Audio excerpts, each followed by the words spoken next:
Let's understand a venture capital fund further. If you want to understand a venture capital fund, because a venture capital fund doesn't only give money, but they also try to add value to your startup.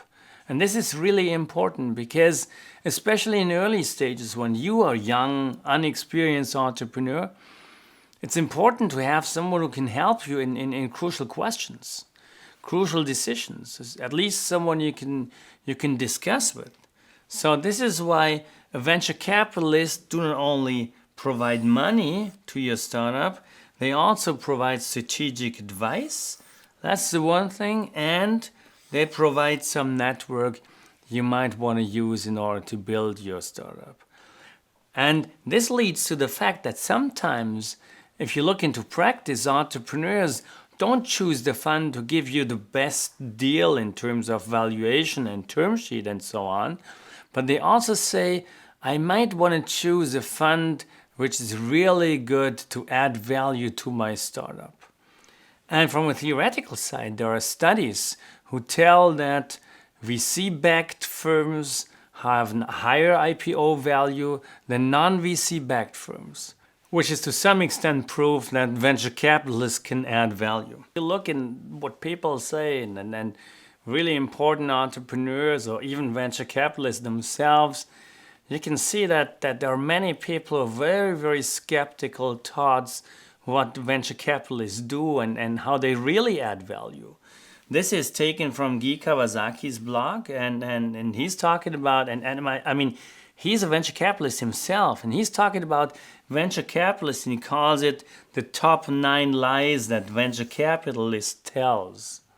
And I'd like to go through these lies. However, I mean, I don't know whether they are true or not, but this is what people sometimes say in the Valley and other places of the world.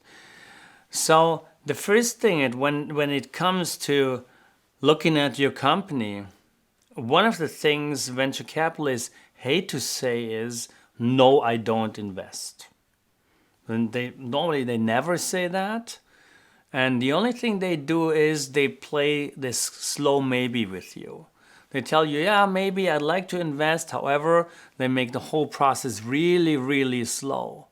And the explanations they give you is something like, I really liked your company, but my partners didn't. So it's not me who said no, it's someone else whom I don't know. So he didn't say no to you. Or they tell you, if you will get a lead, we will follow. So if someone else comes in, then we're going to do that too. Besides that, we all know that you never get a lead, but this is what they tell you. Other reasons they give you in order not to invest is they say we like early stage investing. If you're later stage, or they will tell you, show us some traction and we will invest. So show us customers, revenues and profits, and if you're close before exit, then we'll be on board too. These are all reasons they give you in order to basically say no, that they don't invest. Others are, we love to co-invest with other VCs. That's basically the same as before. We'll give you a lead. Or we are investing in your team. That means we're investing into you, but not in the idea you're presenting us. So at the very end, we don't invest into your company. All reasons they have to tell you they don't invest. When it comes to selling themselves, what they always tell you, we can open doors for you. And I think sometimes they can open doors, but many VCs also tell that to you if they can't open doors, because everyone says that. This is why Guy Kawasaki considers that also a lie that some venture capitalists tell. And what they also tell you is, this is a vanilla term sheet. So this is really a standard thing. Everybody signs, so please sign that. But they basically take in every contractual detail possible and 3 times liquidation preference and so on. It's always worth looking into this term sheet in detail in order to understand what the VC is doing to you. And the last thing they sometimes tell you is, I have lots of bandwidth to dedicate to your company, meaning, well, choose me as investor, please, because I dedicate all my time into the into your portfolio company. And when it came to investing at the very end, that's not the case. So these are things venture capitalists tell. If it's all lies, you might want to experience by yourself. Guy Kawasaki says that.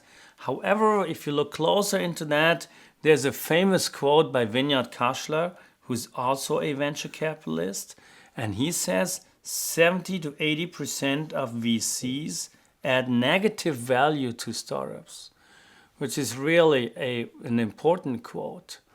I mean, to some extent, we can understand that from a theoretical point. Remember what we said about portfolio? If you are one company in a portfolio, they try to drive your risk. And if it's only 1 or 2 out of 10 that do a great performance, you end up with the 80% they added negative value to. There might be more reasons why Vineyard Kashler is saying that.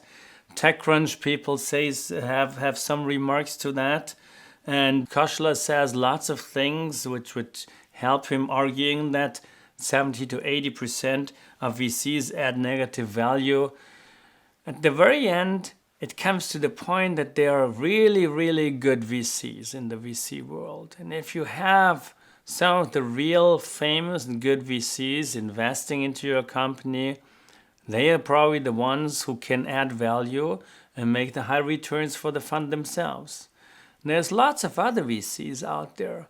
And I'm not saying these are all bad, but it's worth looking at the VC, worth choosing the VC by yourself, worth leading the process by yourself, and worth looking into the term sheet really, really well in order to understand what the VC is potentially doing to you.